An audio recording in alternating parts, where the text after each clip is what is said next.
If there's one institution in this country which has been largely apolitical, largely incorruptible, and which has delivered each time that they've been called out, you would agree, most of you would agree, that it's the Indian Armed Forces. Whether it's an external aggression, internal security problems, or aid to civil authorities, as what's going on right now in Chennai, our soldiers have always been there. Troops in combat have a very, very tough situations at times. Just so you know, that when we have to attack a post of a section held by a section of 10 men, the ratio of attackers to defenders is 1:4, which means to attack a section, you have to launch an attack with a platoon of 40 people.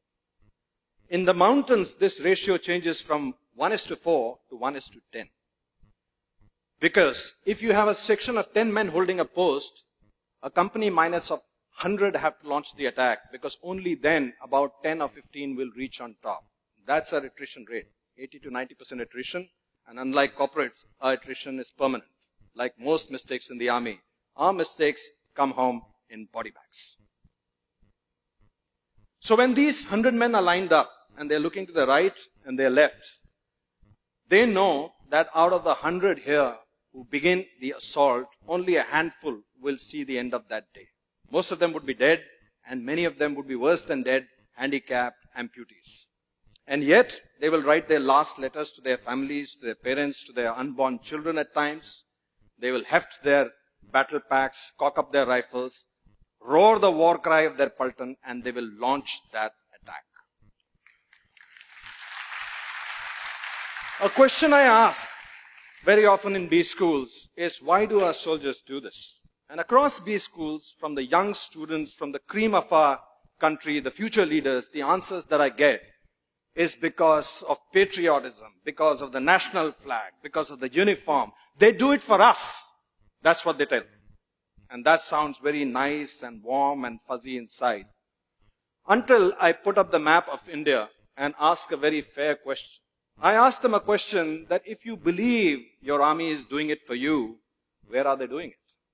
I ask them, where is Kargil? Where is Siachen? Or where is any one of the hundreds of battlefields where our soldiers have fought? And now something really funny happens. Bright kids who can point out San Jose, San Francisco from the world map struggle to point out where is Siachen, where we have been fighting for the last 3.5 decades. I'm sure you guys all know where Siachen is, right? It's only those kids who don't know. While in the past, our lack of knowledge of our own army would have been shameful and sad, right now it is suicidal. And let me tell you why. When I joined the army, I came from a fairly conventional background, a South Indian family, and we had this whole construct of jhuta, and you can't drink from someone else's cup or eat from someone else's plate. And it was more to do with, I think, tradition rather than caste or discrimination. But you had a sense that you were different from the others. So imagine my shock that when I joined the army, we were given this one enamel mug. And that mug was your coffee mug, it was your shaving mug, it was your bathing mug, and it was your, every other mug. You got it. Then got a little worse because it's a regulation issue. So despite scratching your name on it, they would get interchanged. And so you could be drinking your coffee from someone else's every other mug. And that might sound weird to you, but for us, it was battle inoculation, because before you knew it, someone else's blood could be coursing through your veins. When a soldier is wounded, he doesn't really care whether he's getting the blood from a Christian, Muslim, Sikh, Jat, Maratha, it doesn't really matter. And that way, the Indian Armed Forces is an amazing place. For example, the 1st Sikh unit, the 1st Sikh battalion, is one of the oldest and the most decorated units of the Indian Armed Forces. This was the unit which was airlifted in October 1947 to stop the Pakistani Lashkars who were raiding Kashmir. And this was the unit which halted them at Srinagar. And it's thanks to this unit's gallant action that Kashmir is on the map of India. This unit of the finest Khalsa warriors is led by a Muslim commanding officer. And he leads them not only in battle, not only in exercises, he leads them in the Gurbani every day in the Gurdwara.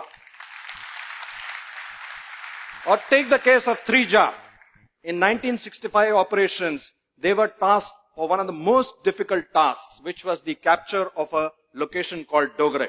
And that battle has gone down in the annals of Indian history as one of the most tough battles ever fought, because it was street to street, room to room, hand to hand. But Dogre was so pivotal for that operation that when their Anglo-Indian commanding officer, Lieutenant Colonel Desmond Hayes, spoke to his men and explained to them the importance of that particular objective, he told them that we have to be in Dogre by nightfall, dead or alive. And after giving them the briefing, he asked his Jat troops in his clipped Haryanvi, "Susre, aaj raat ko 3 Jat kahan hogi?" And the troops shouted back, "Dogre, Dogre." He wanted to make sure that the troops understood that the mission was larger than the leader. And then he asked them, "Oh Susre, agar Shio Saab ne goli lagi, to phir kya karoge?" And without batting an eyelid, the senior Jesho shouted back, "Saab ji, agar Shio ne goli lagi, to kandhe pe taan ke le jayenge, lekin rukenge Dogre